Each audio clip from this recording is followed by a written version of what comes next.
Naissance de la CRP, Thomas Lubanga déclare la guerre pour l'Ituri. Guerre dans l'Est, Thomas Lubanga crée la CRP pour libérer l'Ituri. Depuis Kampala, Thomas Lubanga Dilo, ancien seigneur de guerre et figure politique bien connue en République démocratique du Congo, RDC, a annoncé la création d'un nouveau mouvement politico-militaire dénommé Convention pour la libération populaire, CRP. Ce mouvement vise à libérer la province de l'Ituri, une région dévastée par des décennies de conflits armés. Selon les autorités militaires congolaises, la CRP représente une menace immédiate pour la stabilité de l'Ituri. Le lieutenant Jules Ngo, porte-parole de l'armée en Ituri, a révélé que ce mouvement armé aurait été conçu avec le soutien de certaines figures influentes résidant à Bunia et installées en Ouganda. La CRP est également accusée de collaborer avec les rebelles du M23 et le groupe Zaïre pour déstabiliser la région. La structure de la CRP est déjà bien établie. Charles Kakani et Ibrahim Tabani figurent comme les principaux adjoints de Thomas Lubanga Dilo, tandis que Jokaba Lambi, membre de l'UPC, parti politique historique de Lubanga, joue le rôle de secrétaire exécutif. Wedinga Nyara est chargé des finances, et Eric Kaigwa est responsable des relations extérieures et de la diplomatie. David Unyerto occupe le poste de porte-parole, et le Dr Tingulo est en charge de la mobilisation. Interrogé depuis Kampala, Charles Kakani n'a pas démenti l'existence de ce mouvement politico-militaire, confirmant son nom et ses ambitions. Toutefois, il a rejeté les accusations de collaboration avec les rebelles du M23 et a précisé que la branche armée du mouvement porte une autre appellation, Force pour la Révolution Populaire, et non Zaïre, comme l'affirment les autorités militaires. Les membres de la CRP ont déclaré avoir soumis un mémorandum à la Sanko et à l'ECC à Entebbe, en Ouganda, exposant les motivations de leur prise des armes contre le pouvoir actuel de Kinshasa. À travers cette rébellion, Thomas Lubanga Dilo semble vouloir raviver une lutte complexe et multiforme qui persiste en Ituri. Cette situation met en lumière l'instabilité chronique de la région et les défis que représentent les groupes armés pour le gouvernement congolais. Alors que la RDC s'efforce de trouver des solutions durables pour apaiser les tensions dans l'est du pays, cette nouvelle entité pourrait aggraver davantage la crise sécuritaire actuelle. Réaction de la population. Face à cette nouvelle menace, une grande partie de la population de l'Ituri et d'autres régions de la RDC se mobilise pour soutenir le chef de l'État, Félix Tshisekedi. Déterminés à défendre leur pays contre les actions déstabilisatrices de Thomas Lubanga et de la CRP, ces citoyens expriment leur volonté de se rallier aux efforts du gouvernement pour restaurer la paix et la sécurité. Les habitants de l'Ituri, en particulier, sont résolus à accompagner le président Tshisekedi dans sa lutte contre les groupes armés et à contribuer à la reconstruction de leur région. Leur détermination à protéger leurs terres et à soutenir les initiatives gouvernementales reflète un désir profond de voir la RDC prospérer et se libérer des conflits qui l'ont longtemps tourmentée. Agression rwandaise, réunion cruciale entre Joao Lourenço et Félix Tshisekedi à Luanda. Le mardi 11 mars 2025, une réunion de la plus haute importance s'est tenue au palais présidentiel de Luanda, en Angola. Le président de la République d'Angola, Joao Lourenço, et le président de la République démocratique du Congo, RDC, Félix Tshisekedi, se sont rencontrés pour discuter de la situation sécuritaire préoccupante en RDC, marquée par l'agression rwandaise. Contexte de la réunion. Depuis plusieurs mois, la RDC fait face à une agression militaire orchestrée par le Rwanda, qui soutient des groupes rebelles tels que le M23.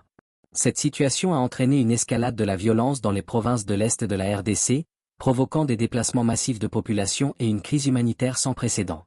Face à cette menace, les deux chefs d'État ont jugé nécessaire de se réunir pour élaborer une stratégie commune visant à rétablir la paix et la sécurité dans la région. Objectif de la réunion. Les discussions entre Joao Lourenço et Félix Tshisekedi ont porté sur plusieurs axes stratégiques. Un renforcement de la coopération bilatérale. Les deux présidents ont convenu de renforcer la coopération entre leurs pays respectifs pour faire face à l'agression rwandaise. Ils ont souligné l'importance de l'unité et de la solidarité africaine dans la lutte contre les menaces extérieures. 2. Appel à la communauté internationale. Joao Lourenço et Félix Tshisekedi ont lancé un appel à la communauté internationale pour qu'elle prenne des mesures concrètes afin de sanctionner le Rwanda et de mettre fin à son soutien aux groupes rebelles. Ils ont insisté sur la nécessité d'une intervention rapide et décisive pour éviter une détérioration supplémentaire de la situation. 3. Stratégie de sécurité. Les deux chefs d'État ont discuté des stratégies de sécurité à mettre en place pour protéger les populations civiles et rétablir l'ordre dans les zones affectées par les conflits. Ils ont également abordé la question de la coopération militaire et du partage de renseignements pour mieux coordonner leurs efforts. Déclaration des chefs d'État. À l'issue de la réunion, Joao Lourenço et Félix Tshisekedi ont tenu une conférence de presse conjointe pour informer le public des résultats de leurs discussions. Le président angolais a déclaré « Nous sommes déterminés à soutenir la RDC dans sa lutte contre l'agression rwandaise. L'Angola se tient aux côtés de la RDC pour défendre la souveraineté et l'intégrité territoriale de notre pays frère. De son côté, Félix Tshisekedi a exprimé sa gratitude envers son homologue angolais et a réaffirmé son engagement à travailler en étroite collaboration avec l'Angola pour restaurer la paix en RDC. Nous ne pouvons pas rester silencieux face à cette agression. Nous devons agir ensemble pour protéger notre peuple et notre territoire, a-t-il déclaré. Réaction et perspective. La réunion entre João Lourenço et Félix Tshisekedi a été saluée par de nombreux observateurs comme un pas important vers la résolution de la crise en RDC. Les analystes estiment que cette coopération renforcée entre les deux pays pourrait jouer un rôle crucial dans la stabilisation de la région des Grands Lacs. Cependant, la situation reste complexe et nécessite une action concertée de la part de la communauté internationale. Les prochains mois seront déterminants pour évaluer l'impact des mesures prises et pour voir si la paix peut enfin être rétablie dans l'est de la RDC. Emmanuel Ramazani Shadary, Oba Minaku et Ferdinand Cambert interdits de quitter le pays. Emmanuel Ramazani Shadary, Oba Minaku et Ferdinand Cambert, trois figures politiques éminentes du Parti du Peuple pour la Reconstruction et la Démocratie, PPRD, ont été interdits de quitter le territoire national. Cette décision intervient dans un contexte politique particulièrement tendu, marqué par des accusations de complicité avec des mouvements rebelles. Contexte politique et accusations. Les trois cadres du PPRD ont été convoqués par la justice militaire pour répondre à des accusations de complicité avec le mouvement terroriste de l'AFC AM23. Ce groupe rebelle, actif dans l'est de la République démocratique du Congo, RDC, est accusé de nombreuses exactions et de déstabilisation de la région. Les autorités congolaises affirment que Shadary, Minaku et Cambert auraient fourni un soutien logistique et financier à ce mouvement, ce qui a conduit à leur interdiction de quitter le pays. Réactions et conséquences. Cette interdiction de sortie du territoire a suscité de vives réactions au sein du PPRD et de la classe politique congolaise. Les partisans des trois hommes dénoncent une instrumentalisation de la justice à des fins politiques, accusant le gouvernement de chercher à affaiblir l'opposition en ciblant ses figures de proue. De leur côté, les autorités congolaises insistent sur la nécessité de faire toute la lumière sur ces accusations graves et de garantir la sécurité nationale. Audition et déroulement des enquêtes. Les auditions des trois cadres du PPRD par la justice militaire ont été longues et intenses. Emmanuel Ramazani Shadary, ancien candidat à la présidence de la RDC, Oba Minaku, ancien président de l'Assemblée nationale, et Ferdinand Cambert, secrétaire permanent adjoint du PPRD, ont tous nié les accusations portées contre eux. Ils ont affirmé leur innocence et ont dénoncé ce qu'ils considèrent comme une campagne de diffamation orchestrée par leurs adversaires politiques. Implications pour le PPRD. Cette affaire a des implications majeures pour le PPRD, qui se trouve désormais dans une position délicate.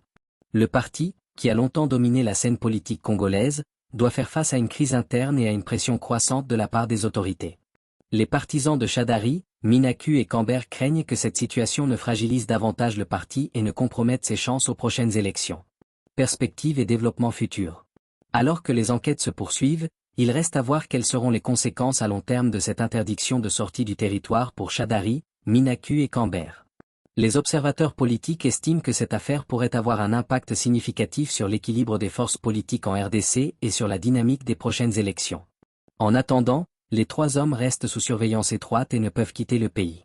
Cette situation continue de susciter des débats passionnés et de diviser l'opinion publique en RDC.